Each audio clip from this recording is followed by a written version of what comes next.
Louisiana was founded as a state in 1812, but that's not when these stories began. These stories came from Nova Scotia in Canada, and they were brought to Louisiana by the Cajuns. This is Cajun folklore.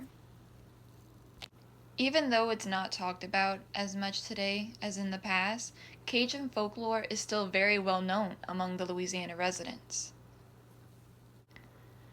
I first traveled to Larose, Louisiana to speak to Landa Plaza and find out his opinion on the rougarou. Landa speaks of a wolf-like creature that prowls the swamps of Louisiana.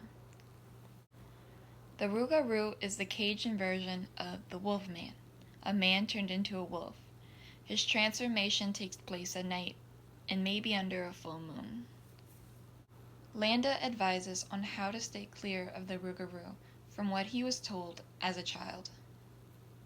What I remember of rougarous when I was growing up is that you didn't want to be out after dark. It was just an old saying, rougarous, don't be out after dark because the rougarou is going to get you. Another story Landa tells happened over 70 years ago. His grandfather lived on a piece of land that was only accessible by boat. And one night, there was a knock at the door. He went outside to check it, his grandfather, and no one was there. It happened again and again. On the third time, his grandfather brought out his rifle. And again, there was no one there. But this time, Landa says his grandfather saw a big ball of fire in the sky. Landa said his grandfather told him that was a UFO, and to this day, he believes it. There's many people, according to Landa, that have had UFO experiences by seeing a ball of fire in Louisiana.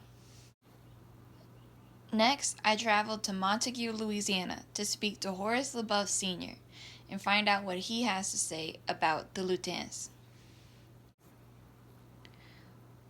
Lutins are babies that died before they were baptized, and then they come back as tiny little balls of light.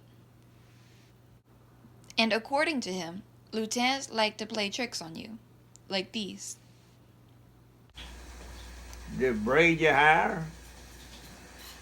They tie some baby clothes in knots you can't undo. It's hard to take apart. They throw your shoes outside. They ride horses. They go through them sewing needle. They pass through the eye of them sewing needle. And they're funny to look at. Horace also recounted the time from his youth when his family would drive on the dirt roads, and they would see fire coming up from the ground.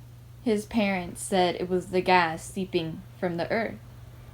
This is strangely similar to how Landa's grandfather said he saw a ball of fire in the sky.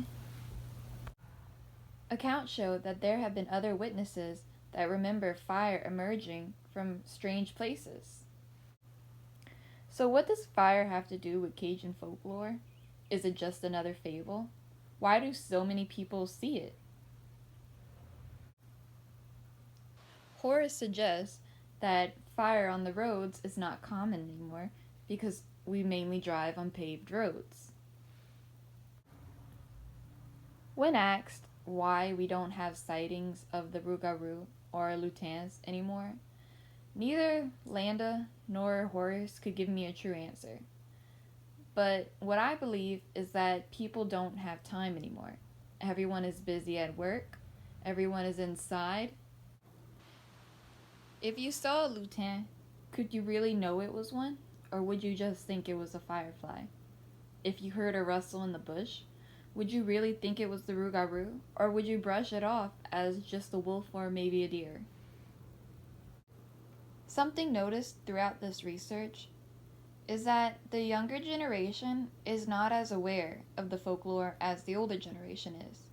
And in fact, a lot of the older generation only know the basics. The Cajun folklore in Louisiana is kind of dying. In fact, the whole Cajun culture is dying. So it's up to the younger generation to keep it alive. So go ahead and sit around campfires, or maybe crawfish boils, and share your heritage with each other. Find out what you don't know, and don't forget it. But most importantly, if you choose to sit around that campfire, be prepared to take your chances in the dark.